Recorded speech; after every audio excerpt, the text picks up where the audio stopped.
And one of the next things and this is a tough one to do, because when you are on a Zoom call or you're on a Teams call, whatever the WebEx, whatever the mechanism is that they're using to interact with people, we tend to look at the screen. We tend to actually, as it turns out, look at ourselves speaking versus actually talking to the individual. And while it's not really perceptible when you're looking at the screen to see who you're looking at, whether you're looking at yourself speaking or you're listening or looking at the other person, it is understandable that you're not looking at the camera.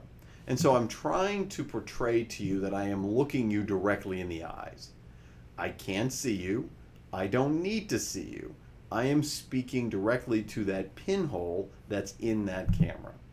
I'm not looking at the screen. I've got two screens here, and I could look over here and see me speak, or down here, but that's not engaging your audience.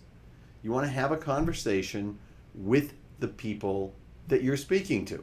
You can't see them other than on the video, but you want to speak directly to them. You want to make sure that they are looking at your eyes, because I guarantee you they're looking, when you're speaking, they're looking at you.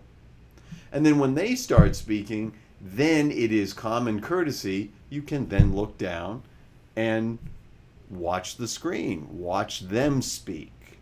Not watch you agree with what they're saying, but watch them speak.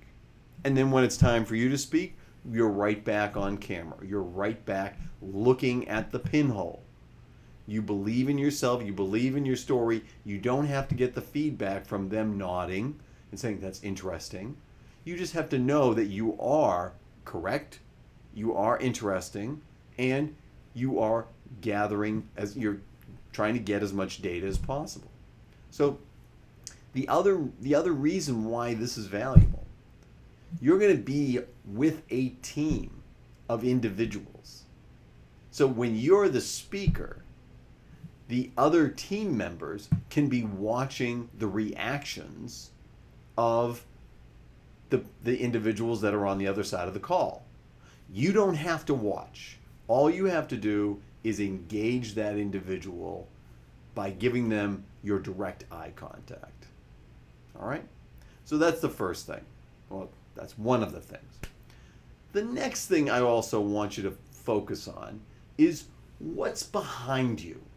Now, what's behind me? This is my little memorabilia, some paintings here, some different things that I have in my office.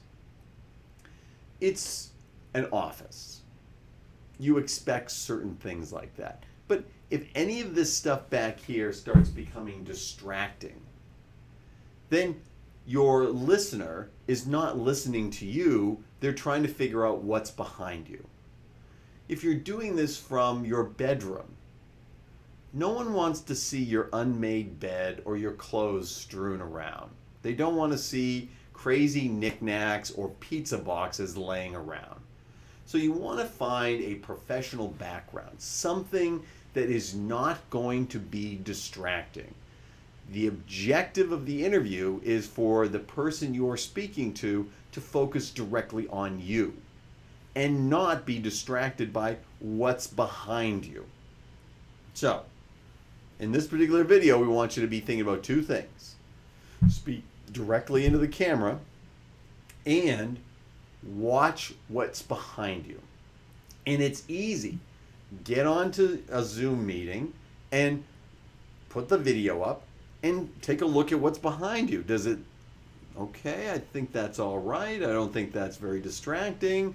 You know, there's nothing, it appears though there's nothing coming out of my head, right? If all of a sudden you had a big plant back there and it looks like there's a plant growing out of your head, that might be a distraction. People might go, you know, there's a whole plant growing out of that guy's head the entire time he was speaking. So take a look at it. You know, you can edit in advance what somebody is going to see when they get on the Zoom call with you. Do that. Get prepared. Know what your background looks like and focus on making eye contact with the camera.